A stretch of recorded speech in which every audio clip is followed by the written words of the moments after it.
ఇక ఈయన ఎందుకు చంద్రబాబు నాయుడుకు డబ్బా కొడతానంటే ఇందుకు విశాఖ భూముల విషయంలో ఏబిఎన్ రాధాకృష్ణకు ఏపీ హైకోర్టులో షాక్. విశాఖలో 100 కోట్ల విలువైన ప్రభుత్వ భూమిని ఏబిఎన్ ఛానల్కు ఏపీ ప్రభుత్వం ఉచితంగా ఇవ్వటంపై హైకోర్టు తీవ్ర ఆగ్రహం. ప్రభుత్వ భూమిని ఆంధ్రజ్యోతి కార్యాలయం కట్టుకోవడానికి ఇవ్వడాన్ని హైకోర్టులో సవాల్ చేసిన విశాఖకు చెందిన నక్కనమ్మి గ్రేస్, ఏపీలో ఉన్న పాలసీ ప్రకారం ప్రైవేటు సంస్థలకు భూములు రాసిచ్చే అధికారం ప్రభుత్వానికి లేదన్న పిటిషన్ తరపు న్యాయవాది జడ శ్రవణ్ కుమార్, ఏ చట్టాన్ని ఉపయోగించి రాష్ట్ర ప్రభుత్వం ఉచితంగా భూ బదలాయింపు చేసింది, ఏమైనా సేల్ డీడ్ ప్రతివాదుల కంపెనీలకు రాసిచ్చిందా అంటూ ప్రశ్నించిన న్యాయస్థానం 2 వారాల సమయం కోరిన అడ్వకేట్ జనరల్ ఏపీ ప్రభుత్వం పూర్తి వివరాలతో తిరిగి ప్రమాణపత్రం దాఖలు చేయాలంటూ ఆదేశించిన హైకోర్టు పూర్తి వివరాలతో తిరిగి కౌంటర్ దాఖలు చేయాలని ప్రతివాదులందరికీ నోటీసులు జారీ, విచారణ 4 వారాలకు వాయిదా.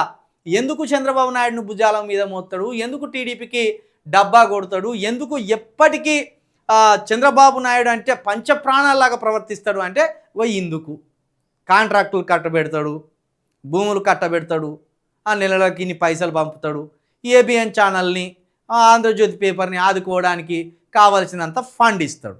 కాబట్టే రాధాకిషన్కు టీడీపీ అంటే వల్లమాలిన ప్రేమ, జగన్ అంటే విపరీతమైన ద్వేషం, కేసీఆర్ అంటే విపరీతమైన ద్వేషం, రేవంత్ రెడ్డి అంటే వల్లమాలిన ప్రేమ, చంద్రబాబు నాయుడు అంటే వల్లమాలిన ప్రేమ.